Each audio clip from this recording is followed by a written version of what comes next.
Corinthians! Fala pessoal, tudo bem com vocês? O Corinthians se reapresentou e com muitas definições, hein? 25 jogadores presentes, 8 ausências, importante a gente falar sobre isso, algumas surpresas e até a despedida de um ídolo. Tudo isso aconteceu. Chega mais, eu sou o Chico Garcia, inscreva-se no canal e vamos juntos. 3 de janeiro, que loucura, hein? Que passou já, o Corinthians se reapresentou com a sua delegação, seu elenco principal, sob comando de Dorival Júnior, já tem Paulista daqui uma semana, final de semana que vem, o time já estreia no Paulistão e final do mês também, início do mês que vem, né, dia 1º, a Supercopa do Brasil diante do Flamengo e aí a temporada toque de caixa, né, porque aí já começa o Brasileirão e muita coisa acontecendo. Vamos lá, dos jogadores que se reapresentaram, né, nenhuma novidade, na verdade, com exceção de uma. Pedro Raul. Porque alguns jogadores que voltaram de empréstimo, inclusive, eles foram liberados ou tem um outro encaminhamento. Vou citar 3 aqui, por exemplo. O Alex Santana voltou de empréstimo do Grêmio, não vai ser aproveitado, vai treinar em horários alternativos a partir de segunda-feira. Provavelmente o Corinthians vai tentar colocá-lo em algum outro clube. O mesmo vale para o Héctor Hernandes e o zagueiro Renato, que não fazem parte dos planos, eles se reapresentam só na segunda-feira e começam a treinar em horários separados do elenco. São algumas das 8 ausências que o time teve. Aí tem uma outra situação. O Pedro Raul, que eu estava falando, ele volta, mas ele está dentro do elenco que faz parte dos planos. Não sei se o Corinthians vai buscar algum empréstimo, não sei se o Dorival daqui a pouco entendeu de que precisava ter uma alternativa no setor. O fato é que o Pedro Raul voltou de empréstimo para o Ceará, o Inter estava de olho nele, mas ele voltou e continuou treinando com os titulares. Inclusive fez até uma postagem na rede social dizendo que saudade que eu estava de estar aqui e tudo mais, vamos juntos, 2026. Fez uma postagem super positiva, como se fizesse parte dos planos realmente. Então, eu tô achando que o Pedro Raul vai ser reintegrado e daqui a pouco, né, pode ser uma peça importante. Ele foi bem no Ceará, fez alguns golzinhos lá, foi um cara importante. No Corinthians ele não dá para dizer que não teve oportunidade, mas ele não correspondeu. Quem sabe, né? Faz parte do elenco. O Corinthians não pagou barato por ele, mais de 20 milhões de reais para tirá-lo do futebol mexicano. Então essa me chamou a atenção, né? O Pedro Raul ele voltou e não foi liberado. Inclusive faz parte do elenco na relação que o Corinthians mandou.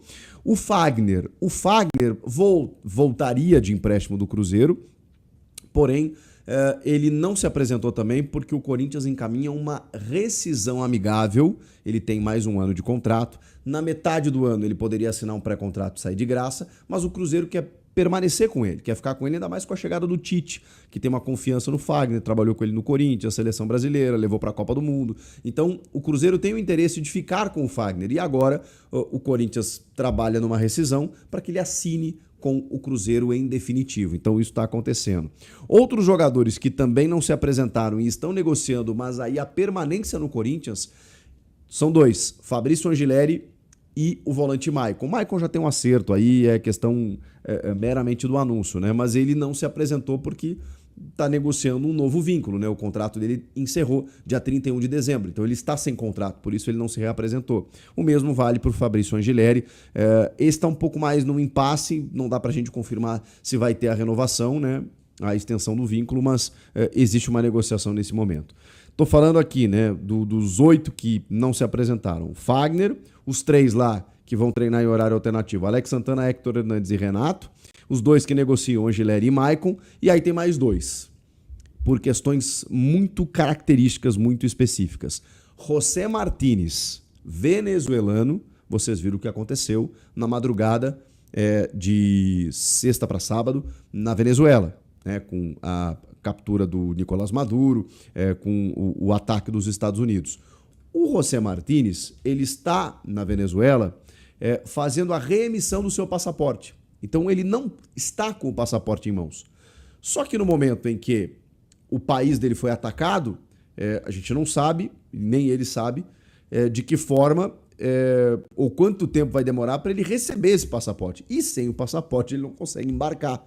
Então ele não tem nem previsão, gente, de sair da Venezuela. Olha que loucura como essas questões diplomáticas às vezes impactam também no futebol. O Savarino é outro lá, jogador do Botafogo, que está vivendo o mesmo drama. Então, o José Martínez, que já teve um problema, né? Depois da Copa do Mundo de Clubes também, demorou um tempo para se reapresentar, porque já tinha dado um problema no passaporte. Só que agora não foi culpa dele, né? Foi uma questão aí que, né, foge totalmente de uma questão, né, de qualquer planejamento, né, que alguém possa ter. E o outro jogador é o Yuri Alberto, mas aí ele está na Itália resolvendo uma documentação de cidadania italiana, já tinha avisado o clube, então é um atraso programado e nos próximos dias o Yuri já deve estar de volta. São as únicas ausências, né, por questões mais específicas, o resto já citei. 8 jogadores que não estavam presentes, 25 sim, entre eles o Pedro Raul, que não deixa de ser uma surpresa. O Marcelo Paz já palestrou, já se manifestou mais uma vez à Corinthians TV, falou como é que foi o contato com os jogadores, com o elenco, disse que sentiu o grupo muito motivado, feliz, né? Claro, os caras chegaram depois de um título, premiação, aquele bicho extra, aquela coisa toda, né? Venceram uma temporada super difícil com 2 conquistas, um Paulista e uma Copa do Brasil.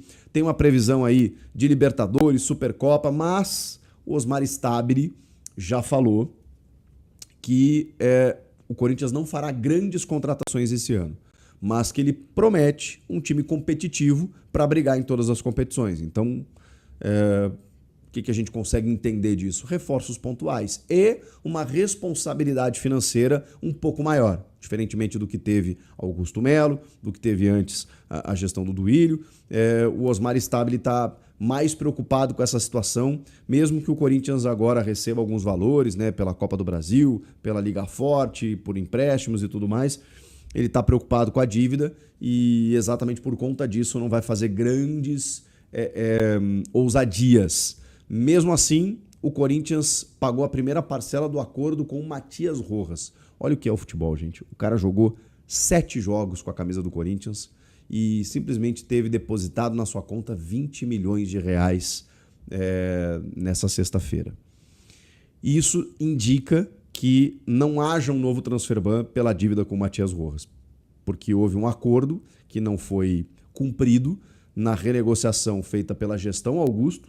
Ele foi contratado pela gestão do Duílio, não pagamentos, a gestão Augusto renegociou e não cumpriu o prazo e os caras entraram na justiça e tem 40 milhões para receber. O Corinthians pagou a primeira parcela de 2. Essa primeira parcela dá uma sinalização de beleza, a gente está querendo arcar com os compromissos e, né, dar uma amenizada no negócio, não vai ter risco de transfer ban com a questão Matias Rojas, pelo menos por enquanto, que era uma possibilidade, né? O Corinthians agora se volta para a situação do Santos Laguna para derrubar esse transfer ban da FIFA e tem aquele da CBF, que eu já citei para vocês, né? Das parcelas que não foram pagas, mas com atraso. E a terceira vence dia 17, o Corinthians quer pagar antes para sinalizar para a CBF que está sendo um bom pagador e aí não ter problema para registrar jogadores. Nessa segunda-feira abre a janela e aí o Corinthians começa a contratar, registrar e tudo mais. E o Marcelo Paz, voltando nele, está nesse desafio, né? Ele disse que conversou com várias áreas do clube, tá se inteirando, né, de tudo que está acontecendo, tem alguns contratos aí sendo definidos, tem, obviamente, né, uma questão de mercado aí para fazer contratações pontuais, criativas, jogadores livres de custos, toda aquela história para que o time continue competitivo, mas ao mesmo tempo tenha uma responsabilidade financeira. Essa é a ideia. E aí, gente, outras definições, as despedidas. Uma delas, já prevista, do Thales Magno, encerrou o contrato, a opção de compra era muito alta, nunca foi nem cogitado, ele perdeu muito espaço na reta final do ano, mesmo assim se despediu com 2 títulos, né? Foi super importante no começo do ano, no Campeonato Paulista, nos primeiros jogos ali da Copa do Brasil, mas o Thales Magno pouco acrescentou na reta decisiva, né? Quando o Corinthians precisou dele, enfim, terminou o contrato, foi embora, acho que não vai deixar saudades. E o outro foi Ángel Romero. Aí a gente está falando de algo diferente. O Romero, um jogador histórico do clube, né? O estrangeiro com mais gols, são 67 gols, um dos maiores artilheiros da Neoquímica Arena, ele rivalizou muitas vezes com o Yuri Alberto, né? Que acabou passando ele nos últimos tempos, tem quase 400 jogos com a camisa do Timão, 377 né? 2 passagens, né? Porque ele saiu e voltou, e com isso 6 títulos conquistados. 2 campeonatos brasileiros, 2015 e 2017, um tricampeonato paulista, né? 17, 18, 19. Tem a foto da selfie, né? do título paulista lá, que é emblemática. E agora uma Copa do Brasil, né? Então são 2 brasileiros, 3 paulistas e uma Copa do Brasil. O Romero já não era mais o mesmo jogador, mas um cara que sempre defendeu as cores do Corinthians com muito afinco, com muita raça, com muita galhardia. Nos últimos tempos era o jogador mais cara de Corinthians, né? Mais histórico, porque esse elenco todo foi montado de 2, 3 anos para cá. Então, talvez o Yuri, assim, um pouco mais antigo, mas ninguém tão antigo quanto o Romero, né? Com a saída do Fagner, do Cássio, mais recentemente, não tinha um cara que simbolizasse o Corinthians há tanto tempo. E esse cara era o Romero, que tinha uma palavra no vestiário, que tinha, mesmo sem jogar, uma palavra de confiança, de valorização da torcida, do clube. Era uma mobília ali do vestiário que ainda ficava por ali para lembrar aqueles caras do que era o Corinthians. Esses caras que estão entendendo agora o que é ser o Corinthians na boa e na ruim, né? Passaram por tantas dificuldades, ganharam títulos e agora estão entendendo. O Romero ele era um remanescente de toda a montanha-russa que é o Corinthians nos últimos 10 anos, né? Indo e voltando. Então o Romero se despede de uma forma bonita, cara. Com uma história conquistada, com muito carinho da Fiel e com, obviamente, números aí que ficarão eternizados na cabeça de qualquer torcedor. Tá bom? Acho que é isso, né, gente? Meu Deus do céu, tudo isso aconteceu só no dia da reapresentação. E tem muito mais para acontecer nos próximos dias. Eu vou atualizando vocês, tá bom? O que vocês acharam de tudo isso? Comenta aqui, inscreva-se no canal. Eu volto na próxima. Tchau! Se gostou, deixa o like, se inscreve no canal e vai, Corinthians!